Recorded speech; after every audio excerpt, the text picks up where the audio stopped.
Hello दोस्तों। आज हम एसएससी जेई सिविल इंजीनियरिंग के प्रीवियस ईयर के क्वेश्चन पेपर करेंगे। इसमें आपके 2005 से लेकर 2021 तक के पूछे गए सभी क्वेश्चन शामिल हैं।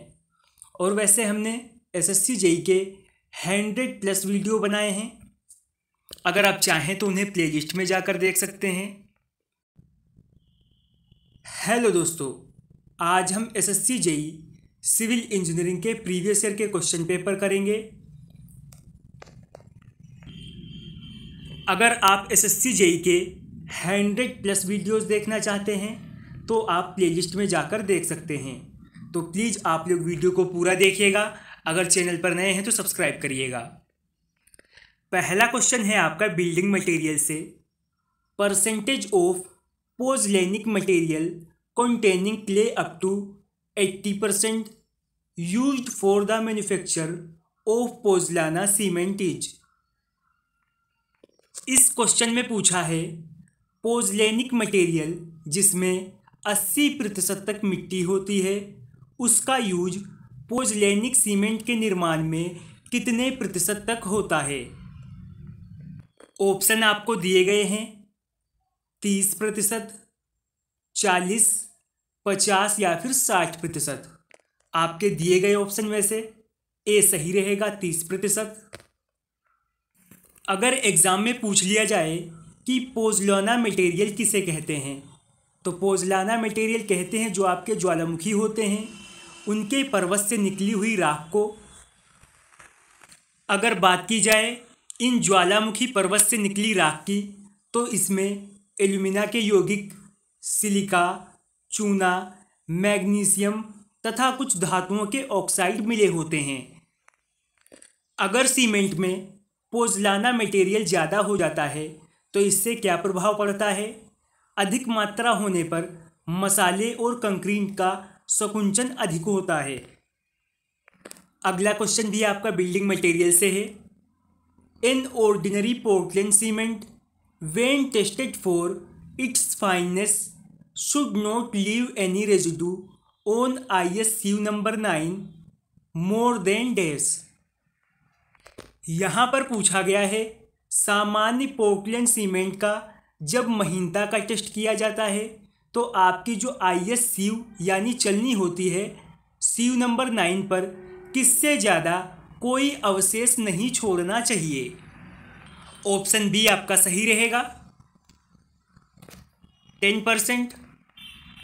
कुछ पैराग्राफ से हम और क्वेश्चन निकालेंगे। सीमेंट में लगभग आप लोगों को पता होगा 65% चूना पत्थर होता है और 35% आपकी क्ले होती है। इसे कितने डिग्री पर पकाकर बनाया जाता है 1700 डिग्री सेल्सियस पर।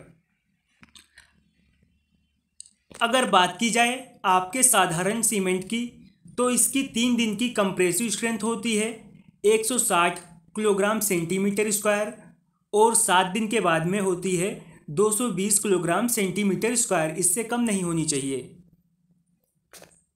सीमेंट को IS चलनी जो आपकी होती है 90 माइक्रोन की, उससे 15 मिनट तक छानने पर अवशेष जो भी हैं वो 10% से अधिक नहीं होने चाहिए। अगला पॉइंट है आपका 1 क्यूबिक मीटर सीमेंट का भार होता है 1440 किलोग्राम। अगर बात करें सीमेंट में रिक्तता यानी वॉइड की तो इनका परसेंटेज लगभग 40% होता है। ये सभी पॉइंट भी आपको याद रखने होंगे। अगला क्वेश्चन है आपका पब्लिक हेल्थ इंजीनियरिंग से। In a B coli test the use of green lactose bile is made in, यानी बी कोली टेस्ट में ग्रीन लैक्टोज बाइल का उपयोग किया जाता है। ऑप्शंस आपको दे रखे हैं द प्रिजम्पटिव टेस्ट में यानी संभावित टेस्ट में, द कन्फर्म टेस्ट में, निश्चित टेस्ट में, द कंप्लीटेड टेस्ट में यानी पूरे हो चुके टेस्ट में, या फिर इनमें से कोई नहीं। बी कोली टेस्ट में ग्रीन लैक्टोज बाइल का यूज किया जाता है। संभावित टेस्ट में ऑप्शन ए आपका सही रहेगा। अगला क्वेश्चन है pick up the item of work not included in the plinth area estimate, यानी आपका जो प्लिंथ एरिया एस्टीमेट होता है उसमें दिए गए ऑप्शन में से किसे शामिल नहीं किया जाता है। वॉल थिकनेस यानी दीवार की मोटाई को, रूम एरिया जो आपके कमरे का एरिया होता है, वरांदा एरिया यानी वरामदे के एरिया को, या फिर कोर्ट यार्ड यानी आंगन के क्षेत्रफल को। आपके प्लिंथ एरिया एस्टीमेट में जो आंगन का क्षेत्रफल होता है उसे इंक्लूड नहीं किया जाता है। ऑप्शन डी आपका सही रहेगा। अगला क्वेश्चन है आपका सॉइल इंजीनियरिंग से। The moisture content of A soil below which the soil volume becomes constant is called, यानी मॉइस्चर कंटेंट जिसके नीचे सॉइल का आयतन जो है वो स्थिर हो जाता है उसे क्या कहते हैं। उसे प्लास्टिक लिमिट कहते हैं, प्लास्टिसिटी इंडेक्स कहते हैं, ड्राइंग लिमिट कहते हैं, या फिर श्रिंकेज लिमिट कहते हैं। तो मृदा का जलांश जिसके नीचे सॉइल का आयतन स्थिर हो जाता है उसे कहते हैं श्रिंकेज लिमिट। ऑप्शन डी आपका सही रहेगा। नेक्स्ट क्वेश्चन है which of the following statement is true. यहाँ पर आपको कुछ कथन दे रखे हैं और पूछा है इनमें से कौन सा सही है। ऑप्शन ए है आपका in a dry soil all the voids are filled with air, यानी आपकी जो ड्राई सॉइल होती है उसके जितने भी वॉइड होते हैं उनमें हवा भरी होती है। ऑप्शन बी है आपका in a saturated soil all the voids are filled with water, आपकी सैचुरेटेड सॉइल में जितने भी वॉइड्स होते हैं उनमें पानी भरा होता है। ऑप्शन सी है in a partially saturated soil voids are occupied by both air and water, आपकी जो पार्टियली सैचुरेटेड सॉइल होती है उनमें पानी और हवा दोनों भरी होती हैं। ऑप्शन डी है आपका ऑल ऑप्शंस आर करेक्ट, तो आपका ऑप्शन डी सही रहेगा। अगला क्वेश्चन है the ability of material to absorb energy till the breaking or rupture takes place is known as. कोई एक मटेरियल है जो टूटने या फटने से पहले तक ऊर्जा सोखने की योग्यता रखता है, उसे किस नाम से जाना जाता है। ऑप्शंस आपको दिए गए हैं। उसे हार्डनेस कहते हैं, टफनेस कहते हैं, ब्रिटलनेस कहते हैं, या फिर सॉफ्टनेस कहते हैं। तो इसे कहते हैं टफनेस। ऑप्शन बी आपका सही रहेगा। अगला क्वेश्चन है आपका स्ट्रेंथ ऑफ मटेरियल से।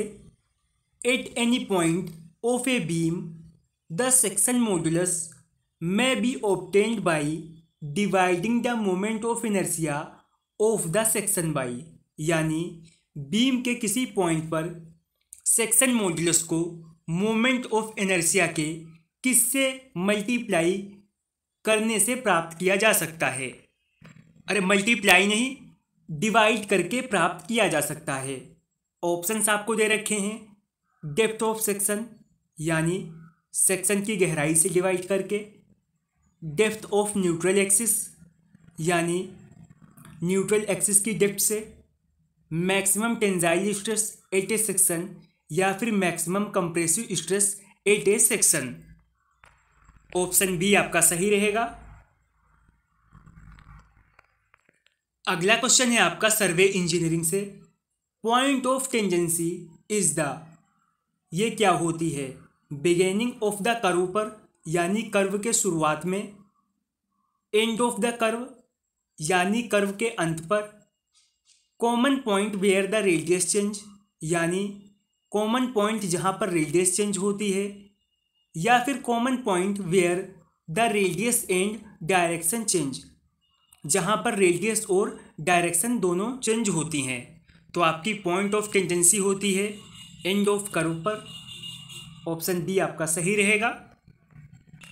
अगला क्वेश्चन है in a differential manometer the use of mercury is advantageous when the pressure different is, differential manometer में पारे का यूज लाभकारी होता है जब दाब का अंतर कितना होता है? ज़्यादा होता है, ऑप्शन ए सही रहेगा। अगला क्वेश्चन है आपका इरिगेशन इंजीनियरिंग से। इंटेंसिटी ऑफ इरिगेशन, सिंचाई की तीव्रता क्या होती है? Is the percentage of culturable commanded area propose to the irrigated annually, यानी वार्षिक सिंचाई के लिए कल्चरेबल कमांडेड एरिया का प्रतिशत होता है। इज़ ऑलवेज मोर देन 100%, हमेशा 100% से ज़्यादा होता है। ऑप्शन सी है आपका is the percentage that could be ideally irrigated, वह प्रतिशत जो आइडियली इरिगेट किया जा सकता है। ऑल ऑप्शंस आर करेक्ट, तो आपका ऑप्शन ए सही रहेगा। फिर आपका आज का लास्ट क्वेश्चन है, a one dimensional flow is one which. यहाँ पर आपसे पूछा है कौन सा एक आयामी प्रवाह है? इज यूनिफॉर्म, एक समान हो। इज स्टडी यूनिफॉर्म, स्थाई एक समान हो। Involves zero transverse component of flow, वह प्रवाह जो ट्रांसवर्स कंपोनेंट हो। Take place in straight line, जो सीधी रेखा में हो। ऑप्शन सी आपका सही रहेगा। अगर आपको वीडियो पसंद आई हो तो लाइक करें, शेयर करें, चैनल पर नए हैं तो सब्सक्राइब करें, और इसके साथ साथ अब आप हमसे टेलीग्राम चैनल, व्हाट्सएप ग्रुप पर भी जुड़ सकते हैं। धन्यवाद।